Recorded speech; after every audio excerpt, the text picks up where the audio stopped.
Boa tarde a todos, me chamo Arthur Victor, sou estudante do IF Sertão PE, campus Serra Talhada, realizando licenciatura em Física e cursando a disciplina de Física 3. Nesta disciplina nós estamos abordando principalmente os conceitos de termodinâmica, e sendo das atividades elaborarmos aulas, gravar, postarmos no YouTube, e agora dou continuação. Já foi gravada outra aula acerca dos processos adiabáticos em gases ideais, já deve estar postada nesse momento. E agora esta será sobre as velocidades das moléculas, distribuição de velocidade. Algo que parece meio sem sentido, faz sentido falar de processo termodinâmico, faz sentido falar de calor, agora velocidade de molécula. Bom, o que é que isso tem a ver com o assunto? Na verdade, tem tudo a ver, porque termodinâmica ela é uma área muito interessante porque ela varia muitas vezes entre conceitos de sistema, quando você pensa num sistema, então é algo grande, para coisas atômicas, para coisas quânticas. E a termodinâmica ela foi se desenvolvendo assim. Ela foi se desenvolvendo de uma maneira em que você analisava experimentos e se tentava analisar sobre o corpo todo, mas depois entendeu-se que, analisando o que constitui aquele corpo, então os pequenos átomos, as moléculas, as maneiras como eles se interagem entre si e interagem a adição ou retirada de energia, interagem com variação de volume, de pressão, interagem de acordo com constantes, por exemplo, coisas que permanecem constantes em processos são muito interessantes, como vimos na última aula. Então, as moléculas, elas têm tudo a ver, porque se não existirem moléculas com certa energia, não vai existir termodinâmica.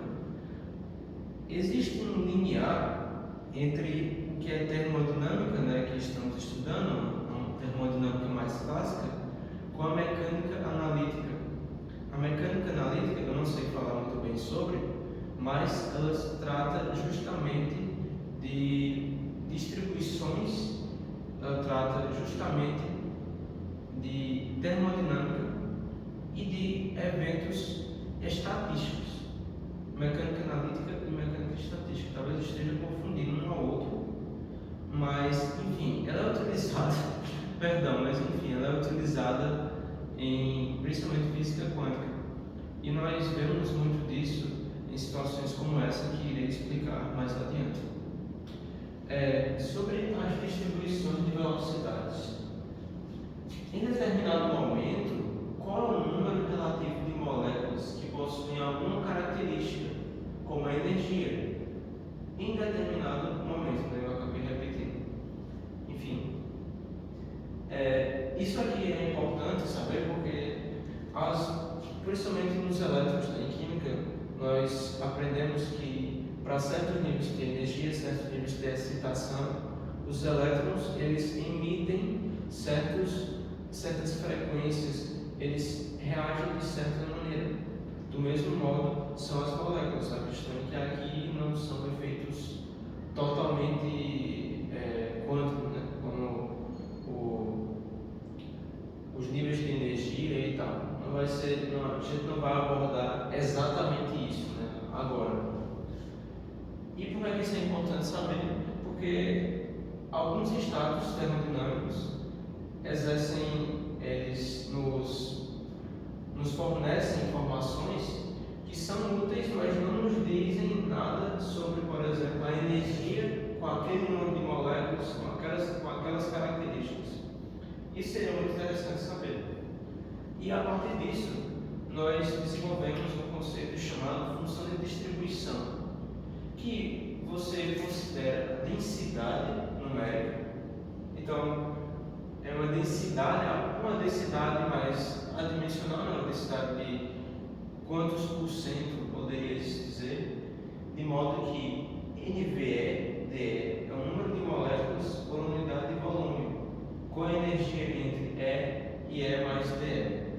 Então, novamente, cálculo entrando na jogada, onde podemos podemos analisar a distribuição em um espaço infinitesimal, o que é muito importante para a gente, né? Já que isso desenvolve bem melhor os cálculos. Bom, como estávamos vendo, a função de distribuição é extremamente importante porque através de resultados teóricos, inclusive eram resultados puramente teóricos, como vamos ver ao longo dos estudos, que foram comprovados experimentalmente, mas somente depois, porque era no século XIX, eu creio que em meados do século XIX, na metade para o final do século, não existiam equipamentos verdadeiramente capazes de detectar exatamente, detectar certa quantidade, certa distribuição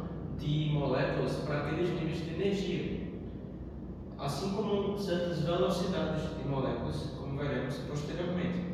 Então, muitos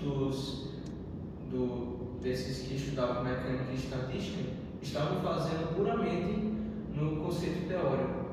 Um exemplo destes é James Clerk Maxwell e Boltzmann, acho que o primeiro nome dele era Ludwig. Enfim, ambos foram extremamente importantes para o campo.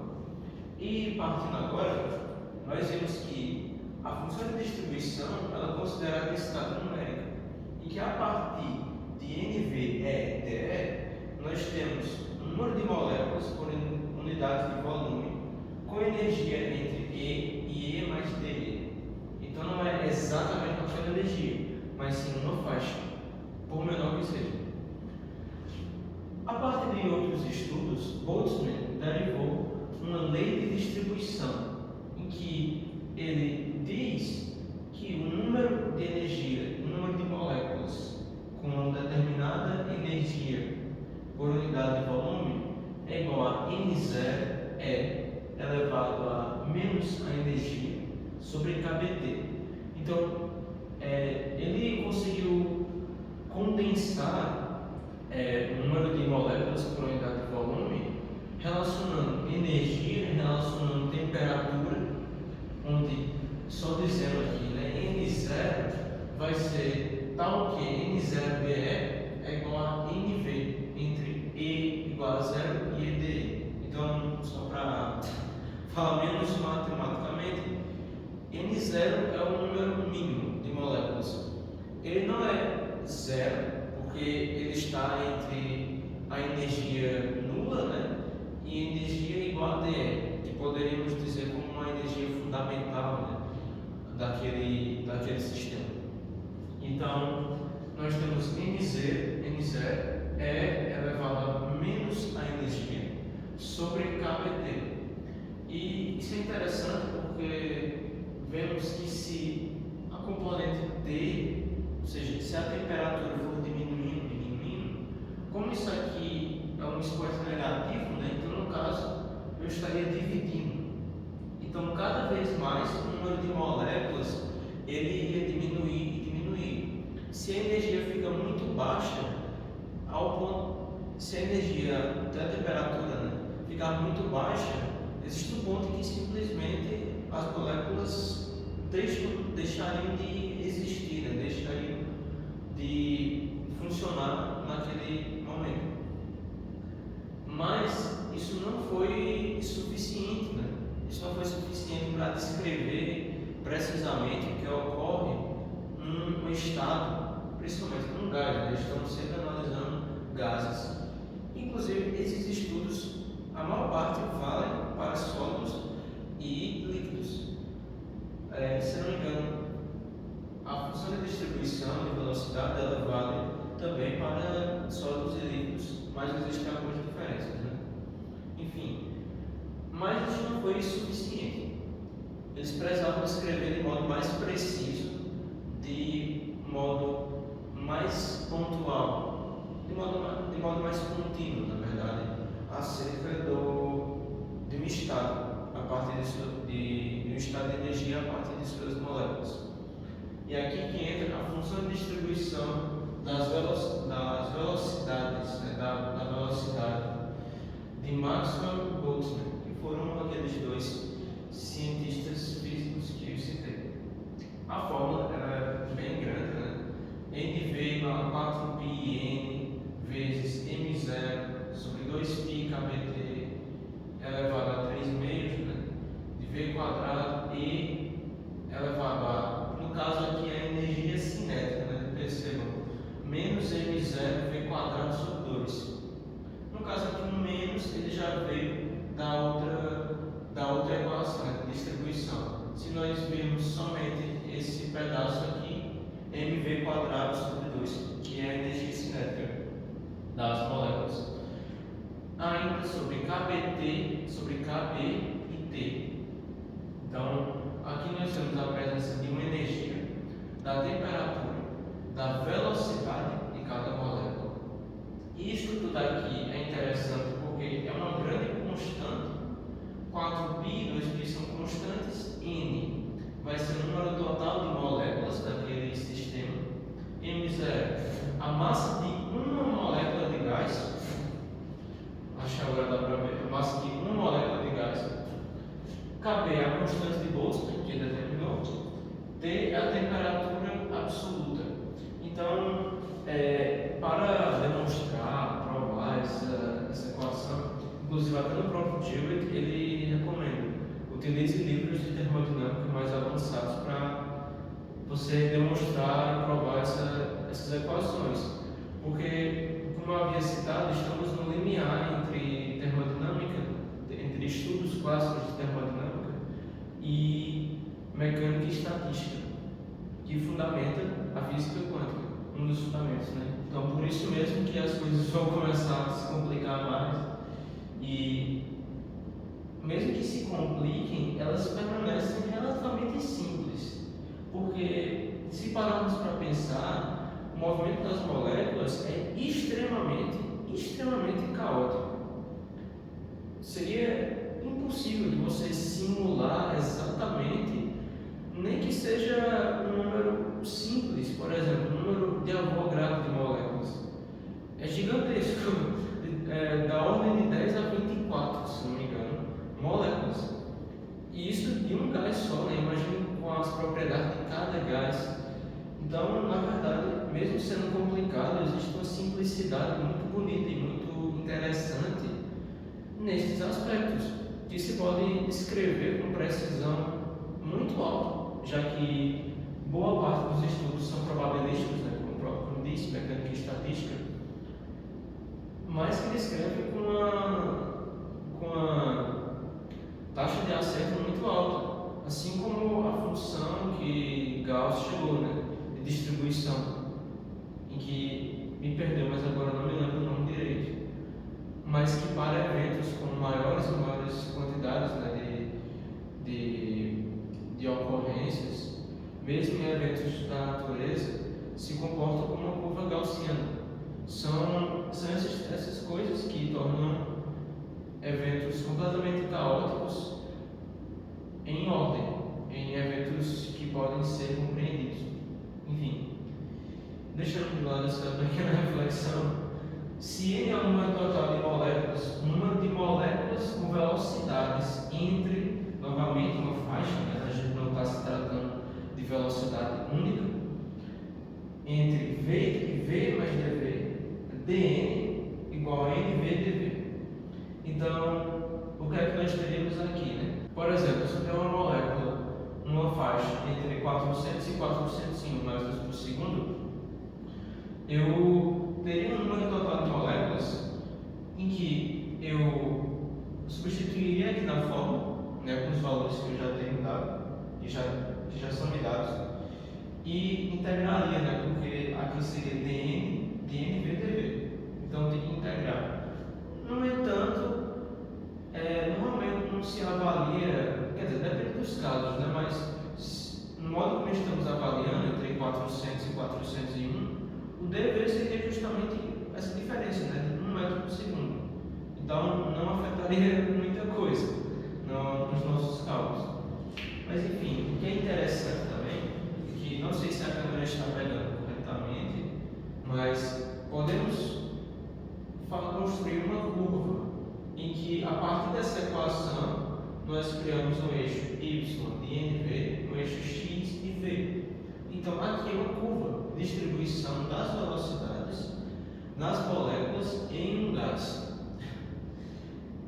E nós destacamos 3 velocidades principais, que são as mais utilizadas ao longo dos estudos: VMP, VM e VDRMS. Bom, aqui não tem espaço para escrever, então eu vou apagar o quadro e irei mostrar, na verdade, cada um.